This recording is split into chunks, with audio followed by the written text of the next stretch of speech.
Hello everyone, welcome to my YouTube channel exam hunt के इस YouTube channel पर एक बार फिर से मैं आप सभी का बहुत बहुत स्वागत कर रही हूँ।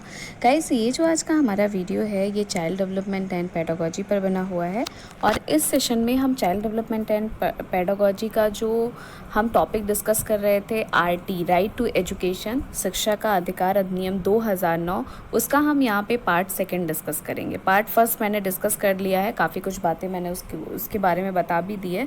अब सेकेंड पार्ट में हम कुछ और मोस्ट इम्पॉर्टेंट बातों के बारे में डिस्कस करेंगे। और हाँ, अगर आपको वीडियो पसंद आता है, जो हम आपको पढ़ाते हैं वो आपको समझ में आता है, तो वीडियो को लाइक करना, चैनल को सब्सक्राइब करना, बेल आइकन दबाना और ज़्यादा से ज़्यादा इसे अपने दोस्तों के साथ शेयर करना आप बिल्कुल मत भूलिएगा। तो चलिए फिर चलते हैं, डिस्कस करते हैं आपके साथ शिक्षा का अधिकार अधिनियम 2009 की कुछ प्रमुख बातें। अब देखिए, हम लोगों ने शिक्षा के अधिकार से रिलेटेड जो मोस्ट इम्पॉर्टेंट बातें थी वो हमने डिस्कस किया है।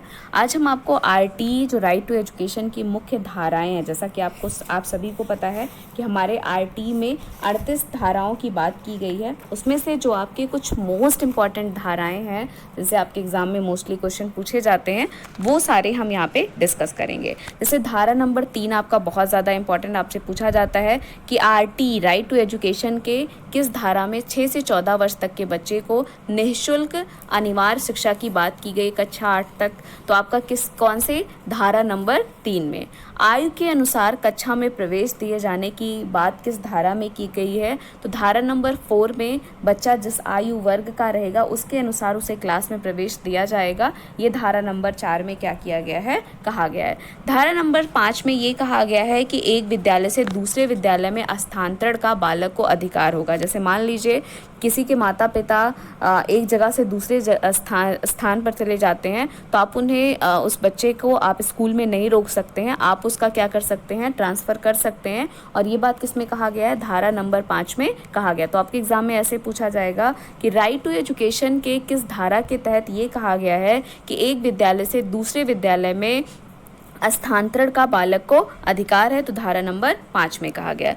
धारा नंबर 6 में कहा गया है कक्षा 1 से लेकर 5 तक 1 किलोमीटर के दायरे में व 6 से लेकर 8 तक 3 किलोमीटर के दायरे में विद्यालय की व्यवस्था होगी। ये बहुत मोस्ट इंपॉर्टेंट क्वेश्चन है, आपसे पूछा भी जाता है कि धारा नंबर किसमें ये बात कही गई, कक्षा 1 से लेकर 5 तक के 1 किलोमीटर और कक्षा 6 से लेकर 8 तक किलोमीटर 3 किलोमीटर के दायरे में विद्यालय होगा। तो धारा नंबर 6 में कहा गया है। 10 में माता पिता के दायित्व एवं कर्तव्य की बात कही गई है कि माता पिता का अपने बच्चों के प्रति या फिर उनके शिक्षा के प्रति क्या दायित्व है, उसकी जो बात की गई है वो धारा नंबर 10 में की गई है। धारा नंबर 12 में 25% सीटें, आपको पता है कि हमारा RT राइट टू एजुकेशन 25% सीटों की आरक्षण की बात करता है। तो धारा नंबर 12 में 25% सीटें गरीब, दुर्लभ व वंचित वर्ग के बच्चों के लिए बात की गई है। धारा नंबर 13 की अगर हम बात करते हैं तो आपको पता है कि विद्यार्थी से किसी भी प्रकार का डोनेशन या फिर कैपिटेशन फीस नहीं ली जाएगी तथा माता पिता को किसी भी प्रकार का साक्षात्कार नहीं देना होगा। ठीक है, तो ये बात हमारे किस आर्टिकल में किया गया, धारा नंबर 13 में। ये नहीं है कि अगर इनकेस भाई मम्मी पापा नहीं पढ़े हैं तो उनका बच्चा नहीं पढ़ सकेगा, ऐसा इम्पॉसिबल है। ठीक है, आपको किसी भी प्रकार का साक्षात्कार बच्चे को नहीं, मतलब माता पिता को नहीं देना होगा। ठीक है ना। धारा नंबर 16 में कहा गया है कि विद्यार्थी को विद्यालय से निष्कासित व रोका नहीं जाएगा जब तक कि वह प्राथमिक शिक्षा पूरी ना कर ले। मतलब ये नहीं है कि आप बीच में पढ़ाई बच्चे को निष्कासित कर देंगे, ऐसा नहीं कर सकते, और ना ही आप उसकी पढ़ाई को रोक सकते हैं जब तक कि उसने अपनी प्राथमिक शिक्षा पूरी नहीं की गई हो। धारा नंबर 17 में विद्यार्थी को किसी भी प्रकार के दंड नहीं दिया जाएगा। आप विद्यार्थी को मार नहीं सकते, उन्हें किसी प्रकार से आप दंडित नहीं कर सकते हैं, चाहे वो शारीरिक रूप से, मानसिक रूप से है। और ये बात किस में कहा गया, धारा नंबर 17 में ये बात हमारे राइट टू एजुकेशन के कहा गया है।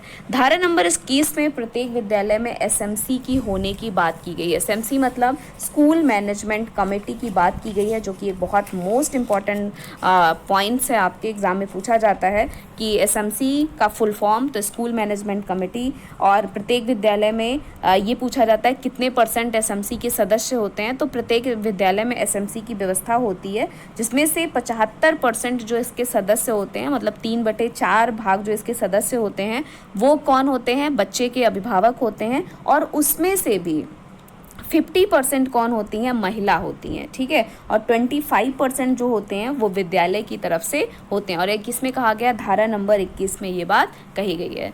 धारा नंबर 23 में अध्यापक की योग्यता का वर्णन किया गया है कि अध्यापक को स्कूल में पढ़ाने के लिए उनके अंदर कौन कौन सी योग्यता का होना ज़रूरी है। धारा नंबर 24 में शिक्षकों के उत्तरदायित्व की बात की गई है कि एक शिक्षक होने के नाते आपके क्या क्या दायित्व बनते हैं, वो सारी बातें आपके धारा नंबर 24 में की गई है। 27 में शिक्षकों की जनगणना, आपदा राहत व चुनाव कार्यों के अलावा कहीं और नहीं लगाया जाएगा, किसी कार्य में नहीं लगाया जाएगा। जैसे आपसे ये भी बहुत मोस्ट इंपॉर्टेंट क्वेश्चन है कि शिक्षक को सिर्फ किस कार्य में, जनगणना में वो लगेंगे, सिर्फ आपदा राहत में लगेंगे और चुनाव में, पल्स पोलियो या फिर कोई और कार्य में उनको नहीं लगाया जाएगा, ठीक है। धारा नंबर 28 में कहा गया है कि कोई भी शिक्षक या अध्यापक निजी शिक्षण नहीं करवा सकता है। मतलब कोई भी शिक्षक है वो अपना कोचिंग सेंटर या फिर ऐसे नहीं, अगर वो किसी शिक्षण संस्थान में पढ़ा रहा है तो वो अपना निजी शिक्षण नहीं कर सकता है।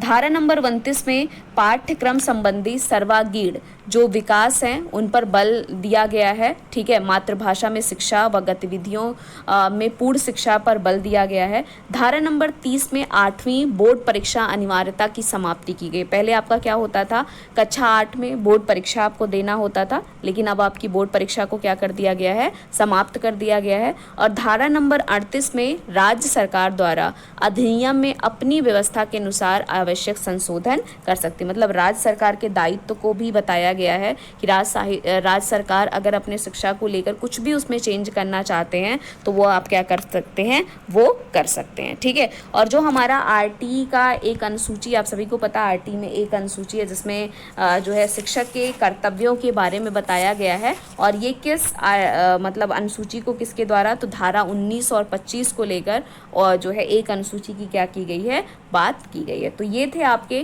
कुछ मोस्ट इम्पॉर्टेंट बातें आपके राइट टू एजुकेशन से रिलेटेड, जो धाराएं हैं उनसे रिलेटेड। तो कोशिश तो मैंने पूरी की है आपको धारा से रिलेटेड जितनी भी बातें हैं वो मैं बताऊं आपको। फिर भी अगर आपको डाउट होता है, कन्फ्यूज़न होता है तो आप ज़रूर मेरे से कमेंट बॉक्स में ज़रूर पूछिएगा। और ये जान लीजिए ये सीटेट का बहुत मोस्ट इम्पॉर्टेंट टॉपिक है।